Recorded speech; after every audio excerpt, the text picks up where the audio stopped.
नमस्कार, आप जुड़े हैं मुद्दे की बात में कृष्ण कौशिक के साथ। चुनावी वर्ष है 2024 और कुछ ही अगले 2-3 महीने में लोकसभा के चुनाव का आगाज़ हो जाएगा। तो अभी से हम निकले हैं, जनता की भी एक नब्ज़ पकड़ रहे हैं और जो नेता चुनाव लड़ने के इच्छुक हैं, हमारे साथ मंधीरमान मौजूद हैं, जो पहले भी लोकसभा का चुनाव लड़ चुके हैं। नमस्कार। और वो कांग्रेस की तरफ से दावा ठोक रहे हैं कि वो लोकसभा का चुनाव लड़ेंगे। तो उनसे बात करेंगे। मंदिर साहब, नमस्कार। स्वागत है आपका मुद्दे की बात में। धन्यवाद। आपको टिकट मिलती है तो क्या-क्या आपकी योजनाएँ हैं जो आप फरीदाबाद को सांसद बनने के देने के आपकी एक योजना है कि अगर मैं सांसद बना तो फरीदाबाद को मैं ऐसा दूँगा, एक सपनों का फरीदाबाद ऐसा होगा? देखिए, ये फरीदाबाद के लिए बहुत बदकिस्मती है जो उसका सांसद 2 बार से जो फरीदाबाद को जिस स्तर पर लेके आया है, हर वर्ग इसमें आज परेशान है, दुखी है, हर पूरी जनता त्राही है। तो इसके अंदर मैं कह रहा हूँ कि किसी भी वर्ग के लिए, चाहे वो स्टूडेंट का हो, चाहे वो युवक का हो, चाहे वो नौकरी का हो, चाहे वो बेरोजगारी का हो, चाहे वो आम आदमी का हो, किसान का हो, हर वर्ग आज यहाँ पर परेशान है। तो हर वर्ग के लिए काम किया जाएगा और हर वर्ग को सुखी और खुशहाल रखने का, और एक फरीदाबाद को एक मजबूत और एक स्वच्छ रख के यहाँ की नींव, फरीदाबाद देश की नींव को, यहाँ से जो नौजवानों को मजबूत करने का पूरा काम किया जाएगा। एक बात और है, हम अगर पिछले 10 सालों की बात करें तो हमारे जो मौजूदा सांसद हैं कृष्णपाल गुर्जर जी, राज्य मंत्री की उम्र में, वो अक्सर उनके बारे में एक बात कही जाती है कि वो लोग कहते हैं कि वो भाई मैं तो मोदी का आशीर्वाद से बना हूँ, तो जनता का एहसान कम और मोदी का एहसान ज़्यादा मानते हैं प्रधानमंत्री का हमारे का। तो अगर आपको टिकट मिलती है और आप सांसद बनते हो तो आप सोनिया के सांसद होंगे, जनता के सांसद होंगे? देखो, जनता मुझे बनाएगी, जनता का सांसद होऊंगा मैं। और रही बात कृष्णपाल की, वो तो पिछली बार भी इलेक्शनों में सबसे ये कहता था, मुझे तुम्हारी वोट की जरूरत नहीं है, तुम तो मोदी को वोट दे रहे हो। जगह जगह उनका विरोध हुआ था, काले झंडे दिखाए गए थे, फिर भी जो मोदी का जादू चल रहा था लोगों के ऊपर, जो पब्लिक उनके बहकाए में जलसे में आई हुई थी, तो वो मोदी को बनाने के लिए जो उनको वोट देगी, जिसकी वजह से कृष्णपाल बहुत अच्छी वोटों से भी जीता था। उसी में मैंने भी तैयारी की थी, मैं भी इलेक्शन लड़ा था बहुजन समाज पार्टी से। तो उस आंधी में जहां 1.5 लाख वाली पार्टियां 10-10 हज़ार पे सिमट रही थी, वहां मैं 40-50 हज़ार वाली पार्टी को खींच के 1 लाख के करीब तक लेके गया हूं। पूरी मेहनत की है। तो पूरे लोग आज इनसे, कृष्णपाल से बिल्कुल पूरा फरीदाबाद दुखी है, और हो सकता है शायद सुनने में आ रहा की बार तो इनकी टिकट भी कटे।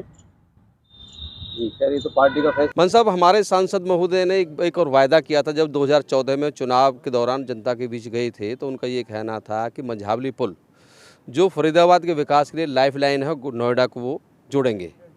लेकिन और अगर 5 साल में जनता को नहीं दे पाए तो अगला चुनाव वो नहीं लड़ेंगे। लेकिन 5 साल तो क्या 10 साल पूरे होने जा रहे हैं, लेकिन वो मंझावली पुल आज तक लटक रहा है, अटक रहा है, झटक रहा है, कभी गिर जाता है, कभी वो जहाज़ निकालने की बात करते हैं उसके नीचे से पानी के जहाज़, लेकिन वो मिला नहीं है आज तक। क्या कहेंगे आप? देखिए, इन्होंने सिर्फ झूठ के सिवा और कुछ भी नहीं कहा। जगह जगह इन्होंने विकास के नाम पे कई जगह पत्थर लगाए हैं, लेकिन वो पत्थर भी यूँ कि रखे रहे हैं।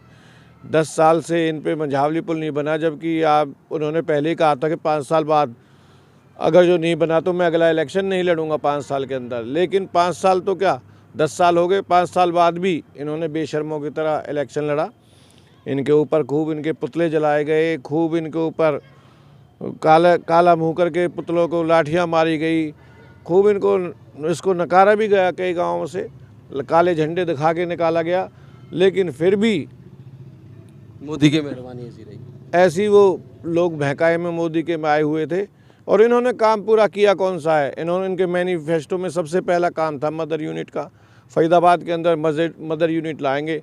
मदर यूनिट तो क्या, इनकी भ्रष्टाचार की वजह से छोटी छोटी बहुत सी यूनिटें यहाँ से और पलायन कर चुकी हैं, ख़त्म हो गई हैं। और फरीदाबाद और कई इनके वो थे, इन्होंने अरावली हिल्स के लिए कहा था, वो मैटर पे नहीं। कूड़े करकट के बारे में, सब सफाई के बारे में कहा था नंबर 1 लाएंगे, कहीं कुछ भी। तो फरीदाबाद के अंदर ये कोई एक ऐसा कार्य बताएं जिस जो किया हो। मदर यूनिट तो लाने की जहाँ तहाँ कोई और जो इतनी छोटे वर्ग की इतनी कंपनियां जो आज बेचारे घर पे हाथ धर के बैठे रो रहे हैं, भूखे मर रहे हैं, लाले पड़े हुए हैं लोगों के। दर्शकों, बहुत बड़ी बात कही मंदिर मान जी ने। मदर यूनिट फरीदाबाद की एक ज़रूरत है और फरीदाबाद की खोई हुई पहचान को वापस लाने के लिए मदर यूनिट की एक दरकार थी। लेकिन हमारी सरकार, हमारे मंत्री, जो हमारे राजनीतिक नेता हैं, जो जनप्रतिनिधि हैं, वो लाने में इसको असफल रहे हैं। ये कहीं ना कहीं राजनीतिक इच्छा शक्ति की कमी रही है, राजनीतिक फेल्योर है। क्योंकि कहीं ना कहीं फरीदाबाद राजनीतिक तौर पर जितना मजबूत आज है, पहले कभी नहीं रहा।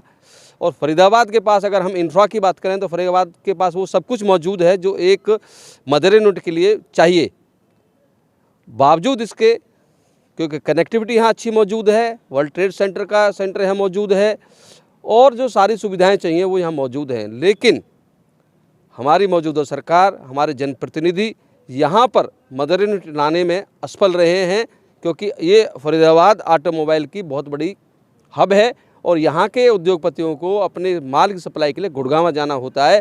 अगर यहाँ मदर यूनिट लग जाती तो ना केवल यहाँ की उद्योग को पंख लग जाते, बल्कि यहाँ पर रोज़गार के इतने अवसर पैदा हो जाते। यहाँ जो रोज़गार की तरफ से एक फरीदाबाद का युवा अपने आप को कहते हैं कि यहाँ रोज़गार की कोई कमी नहीं होती और रोज़गार के अवसर ना केवल नौकरी में और छोटे छोटे व्यवसाय के तौर पर भी यहाँ मिलता है। यहाँ पर लाए आप सुन रहे थे मंदिर मान, उनका यही कहना है कि अगर उनको पार्टी टिकट देती है, पार्टी के तो आशीर्वाद रहेगा ही, लेकिन वो इस तरह की कहीं एक छाप छोड़ेंगे कि वो कांग्रेस पार्टी के सांसद तो होंगे लेकिन वो जनता के सांसद होंगे। वो मानेंगे कि जनता के आशीर्वाद से वो सांसद बने हैं।